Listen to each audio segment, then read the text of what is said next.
사탕수수 농장 혹은 선인장 농장에 일을 하러 건너가서 거기에서 인간적인 대접을 받지 못하고 짐승 같은 대우 속에서 그래도 우리를 잡고 자리를 잡아나간다라는 내용이었던 것으로 기억합니다. 격세지감이라고 보통 얘기를 하지만 우리는 그때에 비하면 현재 우리 살림이나 경제 상황은 비교도 되지 않을 만큼 좋아졌고 국력도 그때와는 비교가 되지 않습니다만은 지금 우리 주변에 외국인 근로자들이나 혹은 조선족 근로자들이 많이 눈에 보입니다. 일전에 방송을 보다가 외국인 근로자들의 처우를 다룬 프로그램을 한번 본 적이 있는데 그 프로그램에 보면 아주 판잣집에 작은 방 안에 발 디딜 틈 없는 공간에 누워서 바퀴벌레가 기어다니는 냄비에 라면을 2개 끓여서 4명이 먹는 그런 처참한 모습들을 여과 없이 반영하는 모습이었고, 아울러 열심히 일하고도 임금 한 푼 받지 못하고 오히려 불법 체류자의 신분이라는 약점을 이용해서 고소 고발한다는 명목하에 착취를 하는 모습들, 그 외에 성적 학대 혹은 육체적 학대들을 스승치 않는 만행들이 여지없이 고발되는 프로그램이었습니다. 이런 모습을 보면서 우리는 돈을 번다는 행위, 내가 그런 외국인 근로자를 고용해서 착취를 하는 사용자들도 결국 돈을 벌기 위해서 하는 일일 테지만, 우리가 돈을 번다는 행위는 제조업이든 서비스업이든 혹은 금융시장에서 주식 투자를 하든 어떠한 방식으로 돈을 벌더라도 돈을 번다는 행위에 따라야 하는 필수적인 도덕성이라든지 윤리의식이라는 것은 대단히 중요한 것일 것입니다.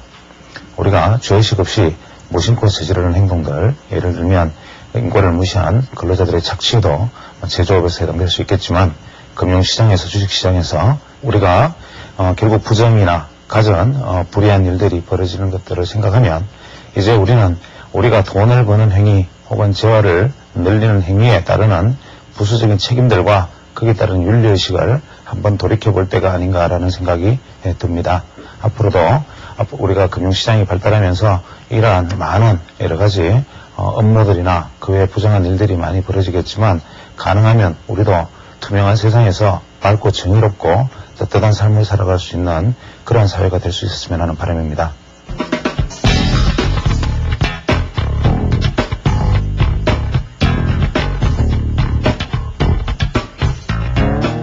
오늘은 원래 스케줄은 이제 옵션에 대해서 이야기를 원래 이어나가야 되고, 또 좀 이따 옵션에 대해서 스케줄을 이어나갈 생각입니다. 그런데 그에 앞서 잠깐 현재 시장 대응에 대해서 생각을 해보면, 일단 우리 일반적으로 예상했던 대로 지금 제가 녹화하는 시간이 이제 화요일, 수요일입니다만은 오늘 수요일 날 주가 지수가 약 29포인트 급등을 하면서 시장을 마무리했습니다. 지수가 아마 930포인트 정도에 도달한 것으로 알고 있는데, 지금부터는 개인 투자자들이 대응하기가 굉장히 어려운 구간입니다.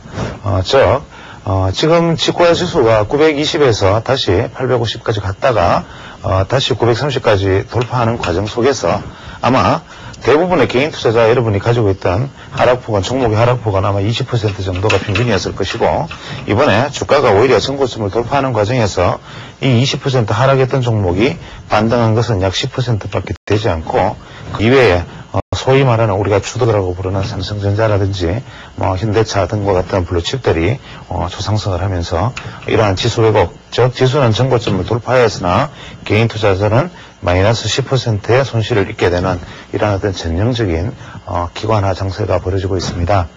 현재 이러한 시장 자체의 규정을, 성격을 명확하게 규명을 하고 넘어갈 필요가 있는데, 제가 누차 말씀드렸지만 지금 개인 투자자들은 절대로 잦은 매매를 하거나 중소형 개별주를 가지고 매매를 하고 있을 때가 아니다라는 것을 지금도 늦지 않았다라는 것을 한 번 더 다시 말씀을 드립니다.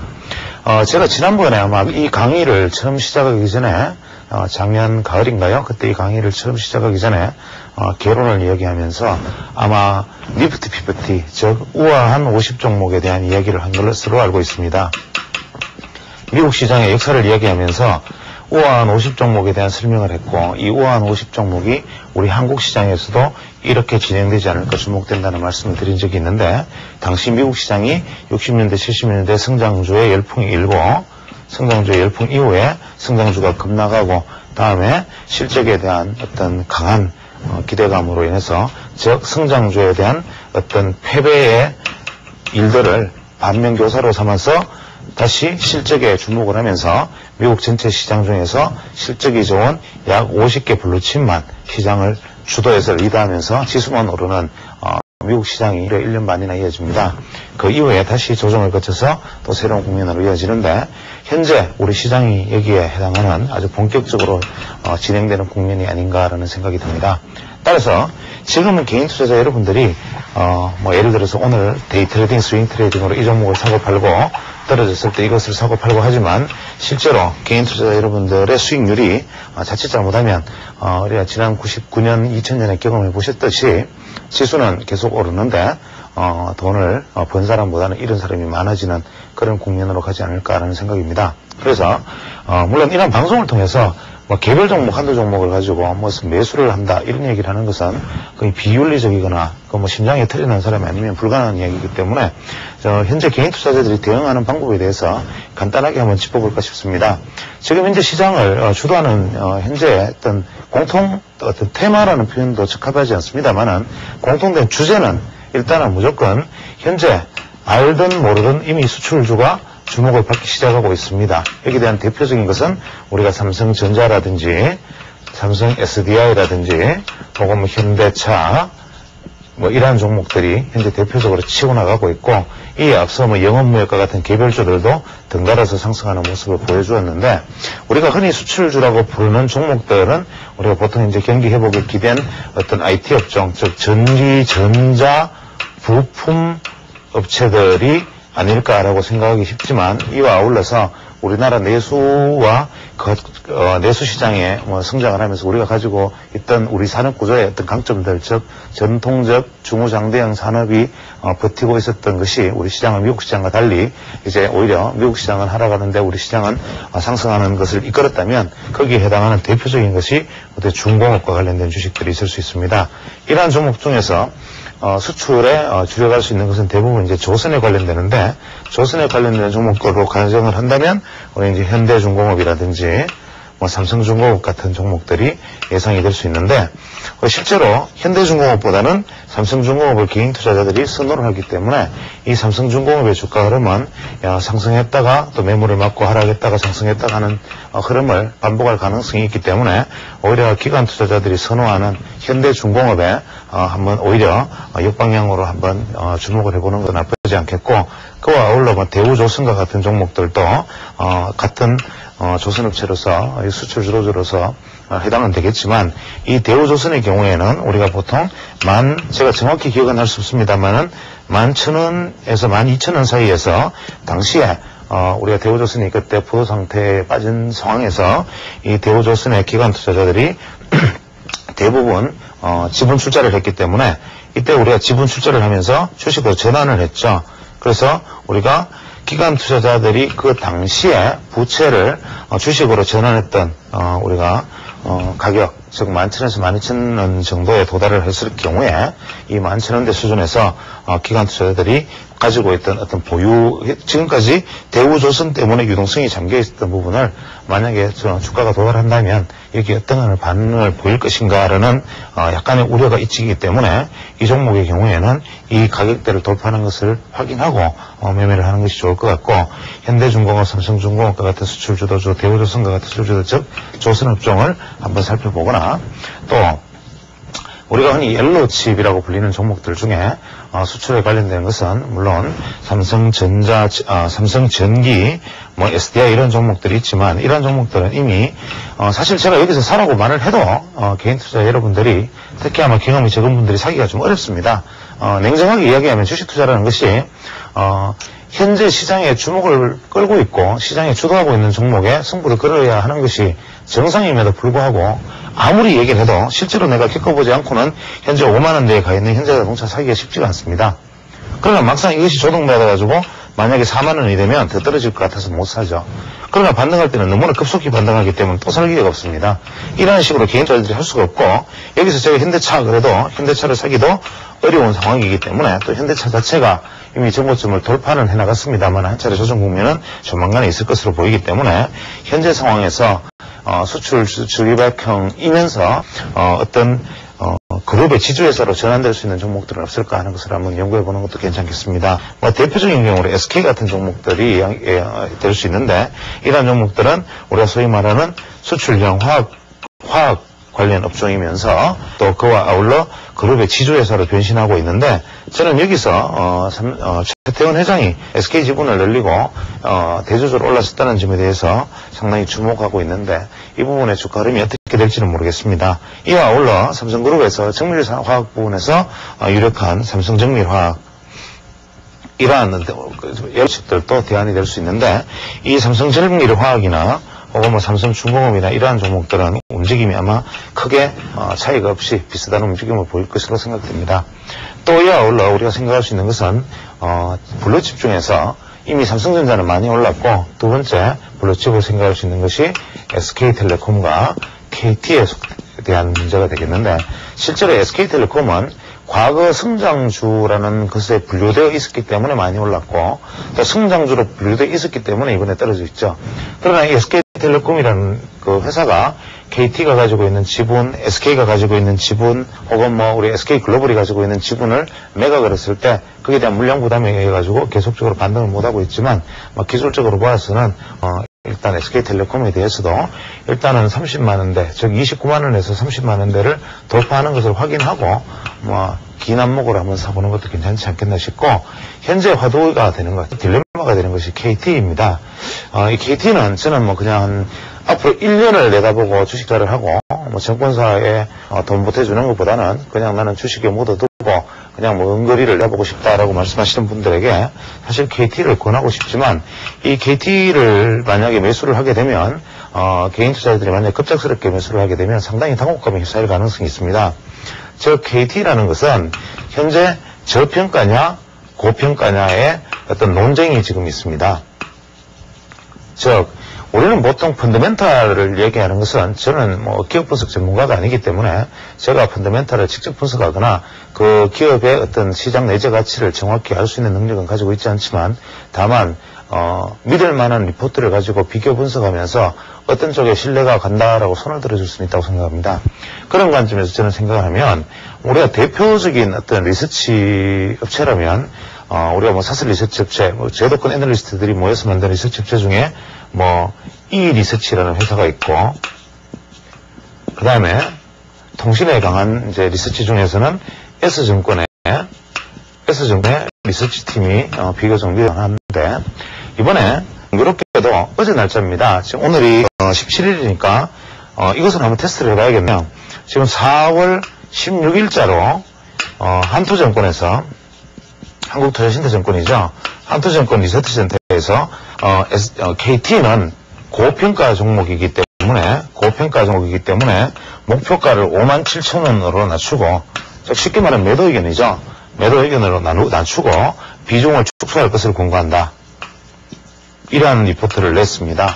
이 이유는 KT는 민영화 관련 흐름이 일단 불안정하고, 설령 민영화가 성공적으로 이루어진다 하더라도 차세대 성장 모멘텀이 없기 때문에 이제 더 이상의 평가가 저평가되었다고 말할 수 없고, 오히려 KT의 적정 가치는 57,000원이다, 이러한 주장과, 오늘 S증권과 또 모 S증권에서는 어떤 리포트를 냈느냐 하면, KT는 초고속 인터넷에 독보적인 시장 점유율을 가지고 있고, 또 양호한 현금 흐름을 보유하고 있으며, 지금까지 초고속 인터넷 사업에서 투자는 끝이 났고 이제는 수익을 창출할 일만 남아있기 때문에 절대적 저평가 기업이다. 두 번째, 이 리서치라는 민간 리서치 센터에서는 아주 강력 매수 의견을 냈던 걸로 알고 있습니다. 여기에서는 물론 저평가 의견에는 완전히 동의하고 재무구조라든지 모든 흐름에 있어서 아주 양호하나, 더더욱 중요한 것은 이 KT가 민영화 과정에서 경영권 확보가 다툼이 일어날 것이지 않겠는가라는 데 주목을 하고 있는 것 같습니다. 이 KT가 경영권 확보에 대한 문제는 뭐냐면, 동일인 지분 한도가 15%로 원래 되어 있다가 이것을 어떠한 기술을 발휘해서라도 5% 이내로 제한하겠다라는 정보통신부 장관의 발표가 있었기 때문에, 만약에 5% 이내로 제한을 한다면 경영권을 확보할 수 없고 경영권의 영향력을 행사할 수 없으니까 대기업들이 KT 민영화 지분을 과연 경쟁을 해서 가져가는 데 대해서 메리트를 가질 수 있겠는가. 그래서 KT에 대해서는 민영화가 원활한 작업이 실패할 가능성이 높다라는 의견에 반해서 아주 재미있는 의견은 뭐냐면 예전에 하나로통신이라든지 그 외에 뭐 포항제철이라든지 각종 기업들이 이제 민영화하는 것을 지켜보았지만 우리는 우리나라 사회에서 어떤 가지고 있는 어떤 묘한 어떤 가치 논리랄까요? 아니면은 한국만이 가지고 있는 묘한 어떤 시장의 속성이랄까요? 그런 관점에서 놓고 보면 사실 우리는 어떤 시장의 현상을 볼 때 그것이 보여주는 현상보다는 그것이 가지고 있는 어떤 이면의 혹은 뭐 음모론적 관점에서 바라보기를 즐겨합니다. 그런 관점에서 놓고 본다면 비록 동일인 지분 한도가 5%로 제한이 된다 하더라도 만약에 S그룹에서 현재 뭐 통신부품을 이제 관장하고 있고 또 이미 통신사업에는 내디지지 못했기 때문에 통신서비스 사업인 만약에 한국통신을 인수한다면 KT를 인수한다면 시너지 효과가 극대화될 것이다. 그래서 여기서 노리고 있다. 예를 들면 이렇게 하고 또 모 S그룹에서는 모 S그룹에서 만약에 확보하지 못한다면 KT 지분을 확보하지 못한다면 L그룹이나 혹은 새로 시장에 진입하려고 시도하는 S그룹에 밀리면 큰일 난다는 관점에서 지분을 확보할 것이고 이 L그룹은 이 S그룹이 만약에 인수할 것에 대비해서 강력히 인수를 시도할 것인데 우리가 과거 하나로통신에 의해서 혹은 데이콤에 의해서 볼 수 있었듯이 5%로 아무리 제한을 해봐야 사실은 어떤 우회적인 방법으로 우호적 지분을 분명히 확보할 것이다 미리. 그렇게 해서 시장의 정책이라는 것은 언제라든지 바뀔 수 있는 것이고 또 시장의 지분이라는 것은 어떠한 형태든지 정책이라는 것은 뭐 계속 변화할 수 있는 것이니까 미리 우회적 지분을 만약에 4.9%씩 해서 계속 뭐 확보를 해둔다면 어떤 순간인가 이 부분에 대해서 KT의 경영권을 확보하는 데 대해서 뭐 무난히 성공하지 않겠는가라는 의견을 말했다고 합니다. 그것을 좀 하나로통신의 사례를 가만히 놓고 보면 하나로통신이 예전에 그 LG그룹에서 인수하려고 무진장 애를 쓰고 또 LG그룹에서 인수하는데 거의 성공했다는 설까지 있었고 실제로 M&A에 관련된 어떤 무성한 소문이 돌았습니다만은 현재 하나로통신은 특별하게 뭐 경영권을 인수한 기업은 없습니다. 그래서 KT 역시 그렇게 눈에 더더러지게 경영권을 확보하는 기업이 당장 나타나지 않겠지만 제 개인적인 생각으로서는 이 KT의 민영화라는 것은 어떠한 형식으로든지 간에 시장에서 오히려 잠재적인 경쟁 요인이 될 것이다. 즉 매물 부담보다는 경쟁 요인이 될 것이고 또 국내 대기업들이 어떠한 수단을 써서라도 반드시 뭐 지분 경쟁에 참여할 것이다라는 쪽에 손을 들어주고 싶고 그래서 일단은 민영화 과정을 지켜보면서 확실한 판단을 내려야 하기 때문에 현재 KT를 만약에 전액 매수를 한다는 것은 큰 무리가 있고 KT를 부분해서 뭐 한 달 간격으로 주가가 어떻게 되든 뭐 조금씩 매수를 해서 장기적으로 한번 매수해 볼 만한 종목이 아닌가라는 생각도 아울러합니다. 물론 SK텔레콤 역시 뭐 7조금 그 다음에 이후에 29만원 30만원대 돌파할 때 또 한번 뭐 이런 식으로 매수해서 장기적으로 들고 가도 무난하지 않겠는가. 그래서 지금 제가 더 많은 종목을 뭐 사례를 들면서 얘기를 할 수 있겠지만 현재 제가 말씀드린 것은 그냥 개인 투자자들이 어떤 종목에 관심을 가져야 되느냐라는 것을 화두로 삼고 드린 말씀이죠. 우리가 주봉으로 보았을 때는 이렇게 흘러내렸다가 실패해서 이 저항선을 지금 돌파해서 이 위에서 움직이는 종목들, 주봉상 혹은 월봉상 이런 종목들 그 외에 두 번째 종목은 이렇게 올라서 이렇게 움직여서 지금 현재 이 지점에 와 있는 종목, 전고점 돌파에 주봉상 와 있는 종목 혹은 월봉상 와 있는 종목 이러한 종목들이 중장기 투자 혹은 주도주 투자에 해당하는 것이지 어중간하게 이점이 있거나 혹은 많이 떨어졌다고 저가라고 얘기 있거나 이런 종목들을 돌아봐서는 안 된다는 거죠. 그래서 아직까지는 우리가 지수가 최소한 1300포인트, 1500포인트를 돌파할 때까지는 우리도 니프티, 피프티가 아닌 니프티 아마 20 정도에 속하는 약 한 20개의 종목, 즉 시가총액 상위 20종목 중에서 실적이 좋고 혹은 막 할 수 있는 종목들에 대한 어떤 장기 투자 이것이 현재로서 정답이지 만약 여러분들이 어떤 그 여러 가지 의견들이나 그 외에 어떤 정보성 기사들에 흔들리면서 계속 잦은 매매를 반복한다면 절대 지수는 오르는데 수익률을 낼 수 없는 상황을 반드시 맞이하게 될 것이라는 점. 두 번째 제가 일전에도 한번 말씀드렸지만 코스닥이 거래소 지수가 오르면 코스닥 지수도 같이 오르는 것처럼 보이지만 과거에 코스닥의 전 종목이 오르면서 코스닥 지수가 오를 때 거래소 지수는 같이 올라도 거래소는 전체 종목 중에서 하루에 80개만 오르고 실제로 600개가 떨어지다. 이게 2000년입니다. 그러나 지수는 계속 올랐다. 지금 거꾸로 역선에서 대입해 보면 거래소는 사실 거의 종목이 그래도 어떤 식으로든지 오르고 있지만 코스닥 시장은 현재 시가총액 상위 종목 중에 우량주 종목들, 즉 거래소에 옮겨 놓아도 무난할 만한 즉 거래소성 종목들만 상승을 하고 있다는 점을 꼭 알아야 됩니다. 그렇게 되면 현재 코스닥 투자자들이 이제 코스닥은 많이 떨어져 있기 때문에 더 오르지 않겠는가라는 생각은 과거 2000년도에 승경주가 열풍을 불러일으킬 때 이제는 이 종목이 가겠지, 이제는 이 종목이 가겠지 하면서 건설주를 들고 있는 것과 똑같은 것이다.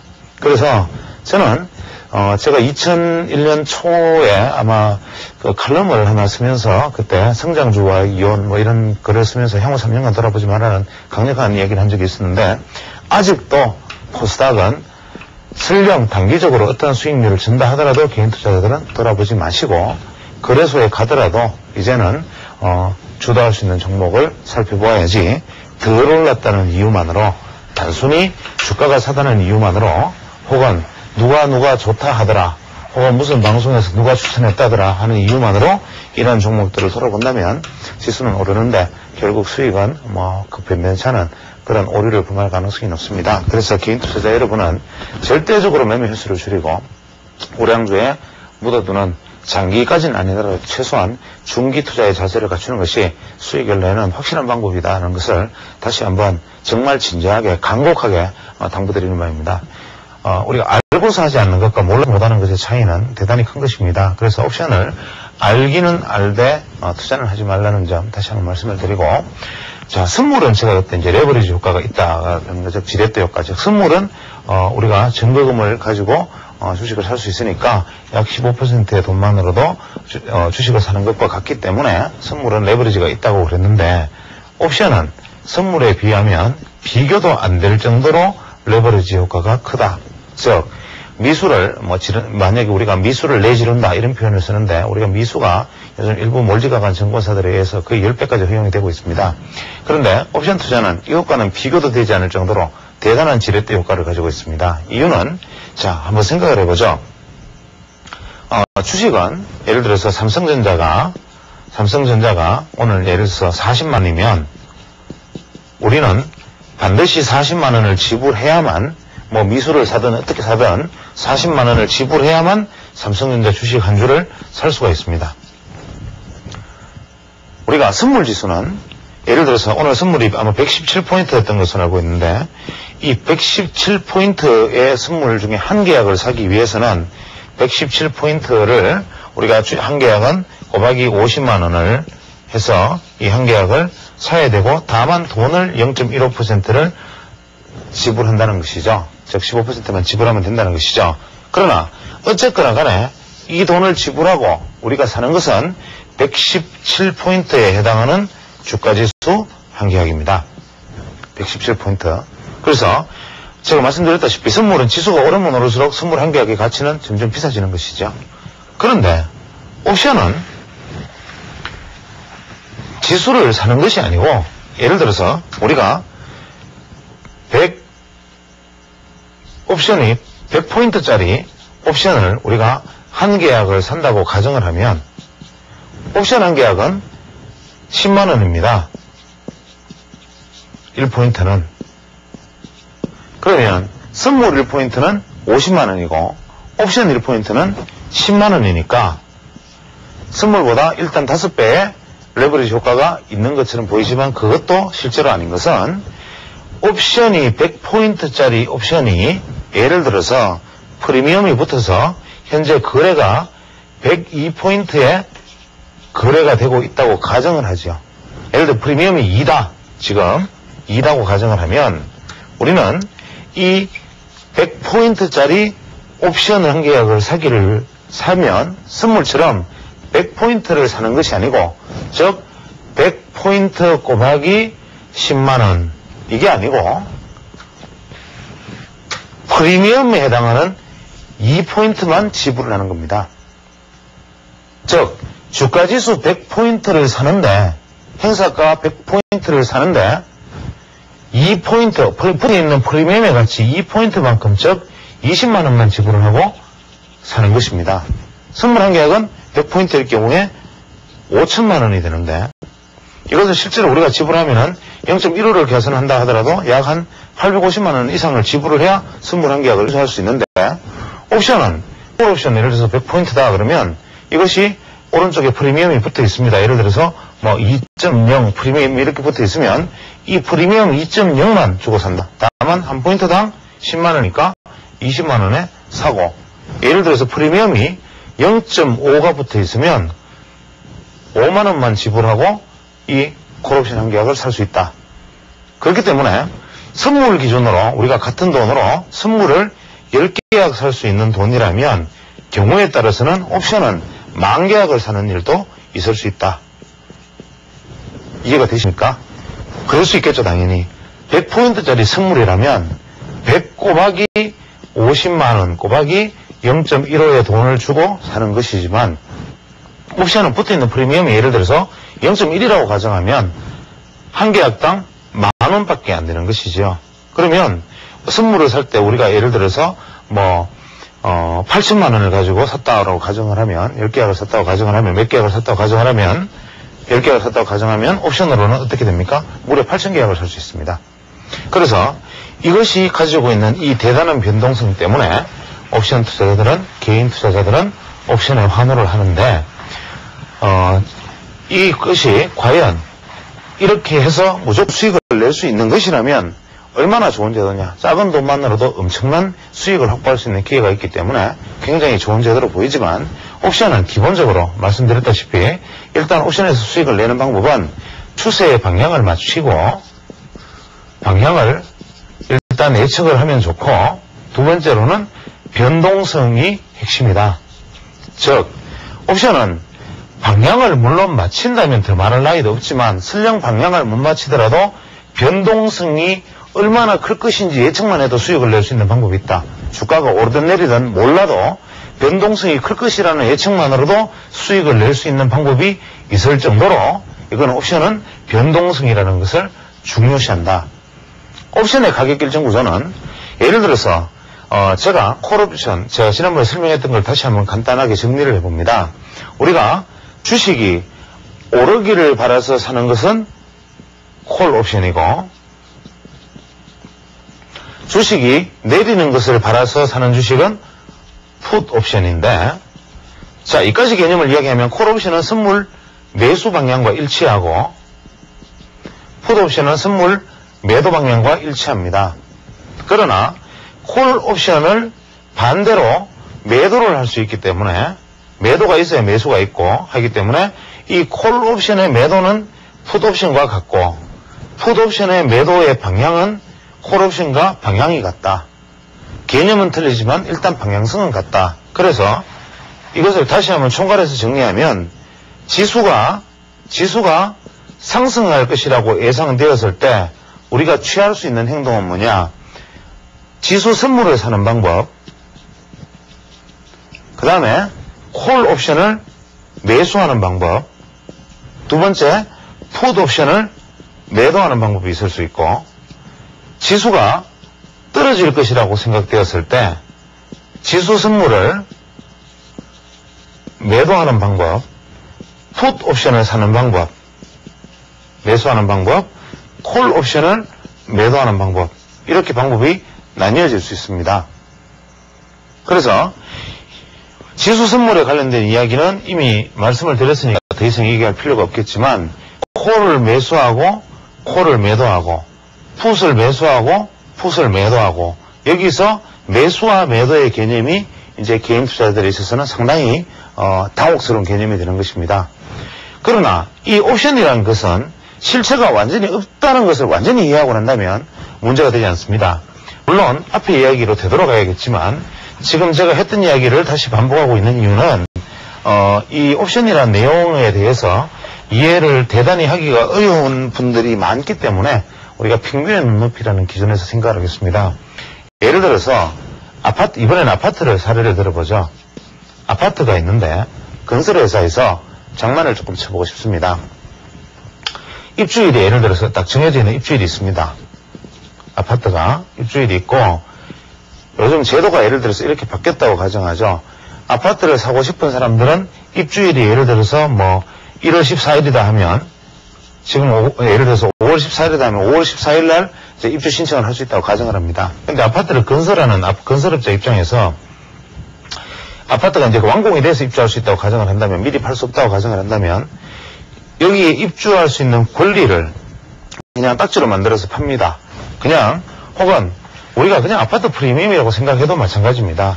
보통 용인의 수지지구에 아파트 분양권을 하나가 우리가 사면, 분양권이 예를 들어서 뭐 2천만 원에 전매가 됐다고 가정을 합니다. 2천만 원에 전매됐다고 가정을 하면, 만약에 내가 2천만 원 주고 이 분양권을 샀는데 실제로 입주 시점에 아파트가 1억이던 아파트가 최소한 1억 2천만 원을 해줘야 나는 본전이고, 왜냐하면 굳이 프리미엄 안 줘도 1억 2천만 원 현물로 살 수 있으니까. 만약에 아파트가 1억, 그때 입주할 즈음에 1억 4천만 원까지 올랐다 하면 이 분양권 2천만 원으로 나는 실제로 2천만 원의 차익을 법니다. 만약에 아파트가 8천만 원밖에, 그 당시에 부동산 가격이 하락을 해가지고 8천만 원밖에 안 되면 어떻습니까? 분양권 2천만 원을 주고 분양권을 사서 이 분양권은 내가 포기해버리고 나는 입주 안 할래 하는 수밖에 없는데, 그렇게 되면 어떻게 됩니까? 이 분양권 값이 그냥 날아갑니다. 콜옵션이 이것과 똑같은 개념이죠. 콜옵션이나 풋옵션이 마찬가지인데, 예를 들어서 지수가, 나는 현재가 뭐 100포인트라고 가정을 하는데 지수가 110포인트가 될 것이라고 생각을 하고 이 110포인트 행사가라고 불리는 것은 만기일 날 권리를 행사할 수 있는 수치죠. 즉 예상 가격이죠. 110포인트 행사가, 지금 현재 100포인트인데 현재 만기일 날 행사가 110포인트가 될 것이라는 확신을 하고 콜옵션을 매수했습니다. 매수했는데, 다만 어떠한 조건도 없이 나는 그냥 110% 하겠다라고 얘기해놓고 그냥 110이 안 되면 그만 이렇게 할 수는 없는 거니까 내가 이 권리를 확보하는데 프리미엄을 일단 일정 부분 주었을 겁니다. 예를 들어서 뭐 한 2포인트 정도의 프리미엄을 일단 지불했다고 가정을 하겠습니다. 2포인트면 옵션으로는 20만 원에 해당하는데, 자, 110포인트짜리 콜 옵션 하나를 매수하는데 20만 원의 권리금을 주고 이 110포인트의 만기일날, 옵션 만기일날 110포인트의 권리를 행사할 수 있는 권리를 확보를 했습니다. 떨어질 것으로 예상한, 나는 만약에 예를 들어서 90포인트로 떨어질 것으로 예상을 했다면 현재 100포인트에서 90포인트에 해당하는 풋 옵션을 매수를 했습니다. 이때도 역시 마찬가지인데, 예를 들어서 내가 만약에 예상했던 대로 90포인트가 딱 되면 이익이 나고 90포인트가 안 되면 손해가 나는, 그냥 그 끝인데, 권리를 포기하면 그만인데, 이 역시도 이익의 폭이 있으니까, 예를 들어서 이거 역시 지금 현재 100포인트인데 콜옵션 100도 2포인트, 여기도 2포인트의 프리미엄이 붙어 있다고 가정을 합니다. 그러면 여기도 이제 프리미엄이 20만 원입니다. 자, 이서 결과를 이제 예측을 합니다. 옵션 만기일 날 현재 100포인트에서 만약에 110포인트가 되어버립니다. 실제로 되어버리면 나는 20만 원을 주고, 한 계약당 20만 원을 주고 콜옵션을 매수를 했는데, 실제로는 100에서 110포인트까지 10포인트의 이익이 났습니다. 기초자산에서. 그죠? 그렇게 되면 내가 실제로 2포인트는 근데 이 중에서 프리미엄으로 줘버렸습니다. 그래서 10포인트 마이너스 2는 8포인트, 즉 80만 원의 수익이 나는 거죠. 그렇게 되면 어떻게 됩니까? 이 경우에는 한 계약당 무려 4배의 수익을 거두게 됩니다. 반대로 풋옵션의 경우에 나는 90포인트가 될 것이라고 생각을 하고 90포인트짜리 하락을 할 것이라고 생각하고 풋옵션을 매수를 했는데, 실제로 100에서 90으로 오면 실제로 100-90은 10포인트니까 이것을 누군가가 오를 것이라고 생각했던, 즉 매도한 사람한테 20포인트를 받아냅니다. 그러나 이 포인트를 프리미엄으로 지불을 했으니까 실제로 이 경우에도 나는 80만 원의 수익을 거두게 되고, 이 경우에 우리는 어떻게 됩니까? 20만 원을 투자해서 80만 원을 벌게 되는 구조가 되는데, 만약에 이 콜옵션 매수의 결정적인 문제는 뭐냐면, 그럼 우리가 이게 안 되면 어떡하나? 예를 들어서 100인데 110포인트는 고사하고 120포인트로 끝나면 더 할 나위가 없겠지요. 그러면 100에서 120포인트로 끝났다 그러면 나는 110포인트 콜옵션을 매수를 했으니까 무려 100에서 120포인트면 20포인트 올랐고 2만원 18포인트. 그러면 298, 9배 수익이 계속 오르면 오를수록 더 나는 겁니다. 그런데 내가 샀던 콜옵션의 매수가 이상으로 계속 오르면 오르는 만큼 무한대의 수익이 계속 납니다. 즉 최소한 110포인트가 되면 8포인트의 수익 4배가 나고, 여기서부터 더 오르는 만큼의 지수만큼은 기하급수적으로 수익이 더 늘어납니다. 풋옵션 마찬가지로 나는 90포인트에 떨어질 것이라 생각 90포인트 풋옵션을 샀는데, 만약에 90포인트에서 더 떨어져서 뭐 87.5, 85 이런 식으로 더 떨어지면 떨어지는 만큼 기하급수적으로 차익만큼 더 수익을 계속 나는 게 옵션의 매수고, 만약에 110포인트에서 0.1이라도 만약에 모자라게 지수가 끝나면, 예를 들어 지수가 뭐 가정을 하죠. 109포인트로 끝났다. 나는 110포인트까지 오를 것이라고 생각하고 샀는데, 그러면 만기일 어떻게 됩니까? 이거는 휴지입니다. 반드시 옵션은 내가 권리 행사가 이상으로 끝이 나야지, 0.1포인트라도 여기서 만약에 모자라면 나는 이것을, 여기서 말한 이 콜옵션의 매수는 권리가 무효가 됩니다. 즉 2포인트를 주고 프리미엄을 주고 옵션을 산 것은 제로가 되어버리는 것이고, 풋옵션도 90포인트까지 떨어질 것이라고 생각하고 90포인트 풋옵션을 샀는데, 만약에 90.5로만 끝나도 이 풋옵션에 내가 샀던 권리는 그대로 소멸되어 버립니다. 그래서 흙이 좋은 말로 옵션 매수는 손실을 입으면 내가 샀던 이 프리미엄만큼, 즉 2포인트 프리미엄이 2포인트 뭐 이렇게 할 수 있지만 이 프리미엄만큼의 손실을 보는 것이고, 수익이 나면 기하급수적으로 나는 것이기 때문에 옵션 매수는 무지하게 좋은 것이다라고 요즘 모 증권사 시황 강연에서 옵션의 뭐 비법을 가르쳐준다, 전국 시황 강연회라고 떠들고 다닙니다. 혹은 무슨 증권에서는 옵션에 무슨 지존을 걸린다, 옵션에 무슨 대표 수수를 뽑는다 하고 지금 뭐 개인들을 유혹하고 난리가 났습니다.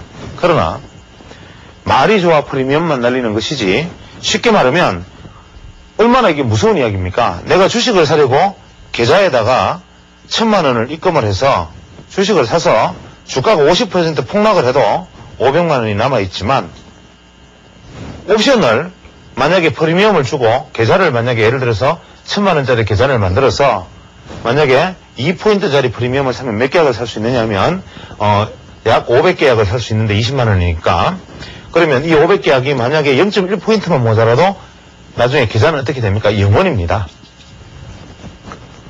그러니까 이것은 옵션 투자라는 것은 좋은 게 아니고, 수익이 나면 무한대로 물론, 그러나 확률론으로 놓고 본다면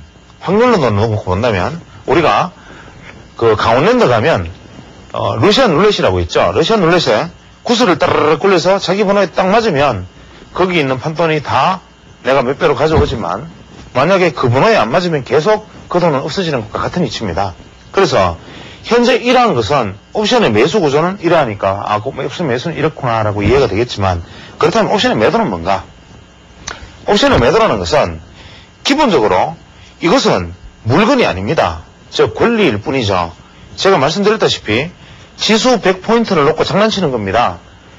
자, 앞으로 만기일 때까지 지수가 얼마가 될 것 같아 물어보고 그 지수에 찍기 하는 겁니다. 찍기. 그러니까 실체가 없는 것이죠. 만기일을 정산하는 것일 뿐이고, 그러니까 현재 100포인트인데 나중에 100이 110이 될까 뭐 130이 될까 예측을 해서 이것을 내가 110을 산다, 봉익인 선달처럼 130을 산다 할 때 내 마음대로 살 수는 없지 않습니까? 그렇다고 해서 증권내탁원에서 그럼 당신이 이거 산 걸로 해라, 대신에 이렇게 되면 우리가 물어줄게 하는 것은 정권의 타건이 강원랜드 딜러가 되는 거죠. 그거는 있을 수가 없는 일이니까. 시장이라는 것은 매수하는 사람이 있으면 매도하는 사람이 같이 있는 거죠. 그래서 가상의 권리를 현재 옵션을 현재 지수가 100이면 2.5포인트 기준으로 제가 설정된다 그랬죠. 100, 2.5, 105, 107.5 혹은 뭐 97.5, 95, 92.5 이런 옵션 종목들이 쫙 보면 옵션 시세판에 보면 딱 나와 있습니다. 나와 있는데 매도하는 사람이 매수하는 사람과 동시에 있으면 거래가 체결이 됩니다. 즉 누군가는 현재가가 100인데 110이 될 것이라고 생각하는 사람이 있는 반면에 누군가는 절대로 110은 안 돼 이 사람아라고 생각하는 사람이 있다는 거죠.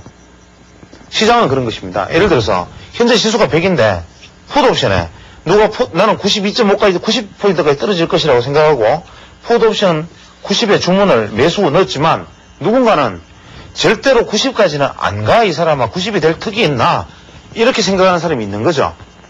그래서 이 90포인트에 안 가 이 사람아라고 말하는 사람은 될 거야 라고 말하는 사람한테 혹은 100에서 110포인트 콜옵션을 매수할 때 110포인트가 될 거야 나는 살래라는 사람한테 야 이 사람아 말도 안 돼 110이 어떻게 돼 라고 말하는 사람이 너하고 나하고 내 얘기하자. 당신이 나한테 좋다 그럼 얼마 줄래? 우리 보통 애들 그렇게 얘기합니다. 장난치면 뭐 이렇게 타 그러면 에이 그건 그럴 리가 있나? 얘기하자. 얼마 줄래? 이런 얘기합니다. 그러면 이 사람이 매수하는 사람이 자기가 생각해도 턱이 없다 싶으면 돈 날릴 확률이 높으니까 내 1,000원 줄게. 1,000원 걸었다. 그러면 매도하는 사람이 좋아 1,000원 나한테 줘. 주머니에 넣고 대신에 정말 이만큼 오면 내가 이 돈 너한테 돌아줄게. 이렇게 되는 겁니다. 이게 콜옵션 매도입니다. 그러면 매수하는 사람이 여기 100인데 102.5 정도까지야 사실 한 달 안에 2.5포인트 움직이는 게 일도 아니니까 매수하는 사람이 매도하는 사람 보고 내 102.5포인트 되면 102.5포인트에 승부를 걸게. 그럼 매도하는 사람이 뭐 장난치느냐 당연히 되지 이 사람아 이러니까 승립이 안 되죠. 그러면 어떻게 됩니까? 이건 비싸집니다. 만약의 경우에 102.5포인트가 안 됐으면은 매도한 사람은 손해니까 102.5포인트 금방 되니까 매도한 사람은 102.5포인트가 될 확률이 높으니까 어떻게 해야 됩니까? 차라리 그럼 비싼 값네. 100만원 주라 나한테. 그럼 100만원 줬을 때 운이 좋아서 진짜 102.5까지 안 가면 100만원 고스란히 내가 먹는 거고 102.5가 되면 에이 할 수 없이 그냥 돈 줄게 이렇게 하는 겁니다. 그런데 옵션 매도는 현재 매수 매도가 이렇게 가 있지만 옵션의 매수와 매도가 이렇게 충돌을 했다 하더라도 여기서 하나 딜레마가 있습니다. 즉 현재 지수가 100인데 105 콜옵션을 예를 듭니다. 콜옵션 105에 그러면 매수하는 사람과 매도하는 사람이 얼마를 적정가로 생각하느냐라는 거죠. 프리미엄이 예를 들어서 105인데 우리 HDS를 보면 나오죠. 프리미엄이 예를 들어 2.5포인트가 프리미엄이 붙었다. 우리는 2.5포인트 곱하기 10만원만 주고 사고 팔고 합니다. 그러나 사는 사람은 2.5포인트 자 105포인트까지 될 확률은 있다고 생각하고 105포인트까지 될 확률이 없다고 생각하는 사람하고 싸우는데 이 거리가 짧으면 실현 가능성이 높기 때문에 판돈을 많이 걸어야지 매도하는 사람이 하려고 그러지 판돈을 조금 걸고야 누가 하려고 들질 않겠죠. 만약에 황당무계하게 120포인트다 그러면 이 사람도 지금 120포인트가 된다는 사람도 반장난처럼 그냥 1,000원만 줄게 그러고 매도하는 사람들도 어차피 이건 안정권이니까 1,000원만 먹고도 그냥 매도를 하죠. 이런 식으로 매수 매도가 이루어지면서 프리미엄이 형성이 됩니다. 이러한 프리미엄이 형성이 될 때 이 프리미엄의 변화라는 것이 합리적으로 만약에 움직인다면 문제가 아닌데 이것이 합리적으로 움직이지 않는다는데 옵션 투자의 맹점이 있습니다. 즉 100에서 105포인트가 되는 데는 쉬우니까 비싼 돈을 안 걸면은 나는 이거 딜라를 하지 않겠어 해서 좋다 50만원 걸어라. 그러면 50만원 되면 네 말이 맞으면 내가 50만원 주고 아니면 내가 가져갈게 이럴 수 있고 110이라면 좋아 10만원 120이라면 좋아 만원 이렇게 합리적으로 단일화가 계산이 되어지면 괜찮은데 이게 마음대로 되지 않는다는 게 옵션의 가격 갈취에 어렵고 투자가 어렵다는 겁니다. 또 옵션은 매도 측이 일방적으로 유리한 것은 뭐냐면 예를 들어서 현재 지수가 100이다 그러면 현재 105포인트가 될 것이라고 예상하는 매수자와 이까지는 안 될 거라고 생각하는 매도자가 두 가지가 있는데 이 매수자하고 매도자하고 서로 심리적 결정체에서 호가를 주고받다가 여기 이 프리미엄은 예를 들어서 2포인트다라고 가정을 했다고 가정을 합니다. 그러면 매수자는 2포인트를 매수해서 2 곱하기 10만원은 20만원을 지불하는 순간 이것을 2포인트에 매도한 사람의 계좌에는 일단 20만원이 들어옵니다. 들어오면 현재 매수한 사람은 어떻게 돼야 답이 나오느냐 하면 105포인트가 되면 답이 나오는 게 아니고 이 사람이 본전할 수 있는 것은 107포인트가 돼야 만기일에 107포인트가 돼야 본전이라는 거죠. 착각하는 거죠. 내가 행사가 105포인트라는 건 없겠지만 행사가 105포인트에 예를 들어서 행사가 105포인트에 매수를 걸어놓고 105포인트 좋으면 좋아라 성공했다고 얘기하는 게 아니라 105포인트 행사가로 걸어놓고 프리미엄을 2나 지불을 했으니까 실제로는 107포인트가 되지 않으면 본전이 안 되고 매수자의 입장에서는 107포인트 이상이 되어야 비로소 수익이 나기 시작한다는 거니까 2포인트만큼 손해. 매도자는 이미 2포인트를 받고 시작했으니까 105포인트가 안 되라고 말하지만 실제로는 107포인트까지 가더라도 자기는 손해가 아니에요. 무슨 얘기냐면 매도자는 105포인트를 같은 105포인트를 거래해놓고 매도자는 107포인트가 넘어가야 손해고 매수자는 같은 105포인트를 거래해놓고도 107포인트가 되지 않으면 손해가 나는 구조. 이것이 매도가 옵션에서 일방적으로 유리한 구조죠. 이러한 매도가 일방적으로 유리한 구조를 가지고 있는데 개인 투자자들은 매도를 할 수 없다. 이유는 증거금을 엄청나게 매겨놓았다. 즉 투자자들이 혹은 은행이나 증권사들이 옵션의 거래 수수료는 낮춰서 개인들을 유인하고 증거금을 높여서 매도를 못하게 만들어 놓고 개인 투자자들은 옵션 매수만 하면 대박나라고 가르쳐 놓고 개인 투자자들이 다 매수하면 이 사람들은 무조건 매도해서 수익을 냅니다. 왜? 이 2포인트 차이만큼의 무조건 수익이 있기 때문에. 그래서 옵션 투자자는 개인 투자자는 절대 매수해서 성공할 수 없다. 이런 얘기가 됩니다. 남은 시간은 다음번에 이어서 하겠습니다.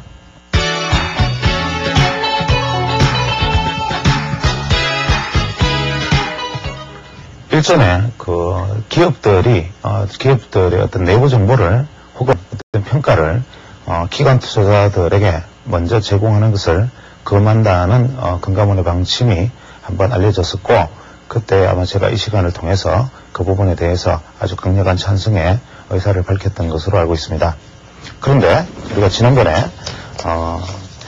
신한금융지주회사가 굿모닝증권을 인수하기로 했던 날 당시에 외국인 투자자들이 신한금융지주회사의 주식을 당일 157만 5천 주 285억어치를 순매수했고 기관 투자자는 굿모닝증권 주식 87만 3천 주 약 70억 원어치를 당일 순매수했습니다. 물론 이 이전에 굿모닝증권을 기관 투자자가 이 정도로 급작스럽게 매수를 할 만한 어떠한 느낌이나 사례도 없었고 당일날 매수한 것은 거의 돌발적인 매수로 보이는데 공교롭게도 당일 오후에 합병 발표가 나면서 주가가 그 다음날 급등하는 양상으로 전개되었고 그뿐만 아니라 당일 그 다음날 주가가 급등하면서 기관 투자자들의 매물이 바로 쏟아지면서 이익 실현을 하는 모습을 보면서 과연 굿모닝 증권과 신한금융지주회사의 합병이 기관 투자자들이나 외국인 투자자들에게 새어나가지 않았다라고 말을 할 수 있는가? 만약 그렇다고 말을 한다면 그것은 손바닥으로 하늘을 가리는 것이라고 생각됩니다. 두 번째, 특정 회사를 거론해서 송구스럽지만 삼성증권 사장께서 지난 2주 전에 약 3주 정도 된 것으로 기억합니다만은 삼성전자의 실적은 일반이 예상하는 것을 훨씬 뛰어넘는 대단한 규모의 실적을 거둘 것이고 그것으로 인해 주식시장은 다시 소상세로 돌아설 것이고 지수 1,000포인트의 시대를 열 것이다 라는 얘기를 했고 그 다음 주에 삼성증권의 모 분석가는 이번 달 안에 종합주가지수 1,000포인트를 돌파한다라는 분석 기사를 연이어서 내놓았습니다. 삼성그룹의 삼성전자의 실적을 삼성증권 사장이 미리 알 수 있었든지 없었든지에 대해서 알 수는 없으나 어떻게 그렇게 단호하게 특정 금액의 수치까지 거의 즉시하다시피 하면서 일반인의 예상을 뛰어넘는 혹은 시장의 예상을 뛰어넘는 규모라는 규모까지 말을 하면서 미리 시장에 대해서 그렇게 강력한 어떤 메시지를 전할 수 있었는가라는 점은 삼성그룹의 분석가들이 가히 시장의 전반의 인식을 뛰어넘는 놀라운 분석력을 가지고 있어서 삼성전자의 실적을 정확하게 예측을 하고 또 한국 시장에 대한 전망도 잘 해나갈 수 있었다라고 긍정적으로 보아줄 수도 있지만, 이 역시도 만약에 삼성전자의 실적을 삼성증권이었기 때문에 미리 알 수 있었다면 이것은 중대한 어떤 윤리적 문제에 부딪히지 않을 수 없습니다. 이 두 가지 사례는 물론 증거가 없는 것이기 때문에 이것을 가지고 가타부타 왈가왈부 할 수는 없고, 실제로 그것이 사전에 정보가 노출되지 않았다면 그것을 예측한 어떤 분석력에 경의를 표하는 바입니다만은, 만약의 경우에 이것이 사전 정보 유출이었다면 우리나라 금융시장의 어떤 무질서 부조리한 부분들에 대해서 다시 한번 생각을 하게 해주는 부분이 아닌가 생각을 합니다. 따라서 앞으로도 우리는 어떤 경기든지, 그것이 스포츠이든 혹은 주식시장이든 어떠한 경기든지 사람이 어떤 시장에서 굉장히 공평하게 경기를 벌일 때는 어떠한 모든 조건이 동등한 선상에서 출발을 해야 함에도 불구하고, 만약에 한 선수는 다리에 모래주머니를 차고 한 선수는 다리에 공기주머니를 차고 뛴다면 그 경기는 결과를 보나마나한 것이 아닐까 생각을 합니다. 따라서 항상 우리가 지금까지 힘없는 개인 투자자들이었기 때문에 방치할 수밖에 없었고, 힘없는 개인 투자자들이었기 때문에 당할 수밖에 없었던 사례들이 만약에 있다면 개인 투자자 여러분들도 적극적으로 이 부분에 대해서 문제를 제기하고 이 시장을 좀 더 정상적이고 공평하고, 항상 이 시장에서는 누구도 조건이 같은 상황에서 경쟁할 수 있는 시장으로 만드는 공정시장과 발견 시장으로 만드는데 다 같이 우리가 기여하고 생각을 해나가야 할 시점이 아닌가, 이런 생각을 하게 됩니다. 감사합니다.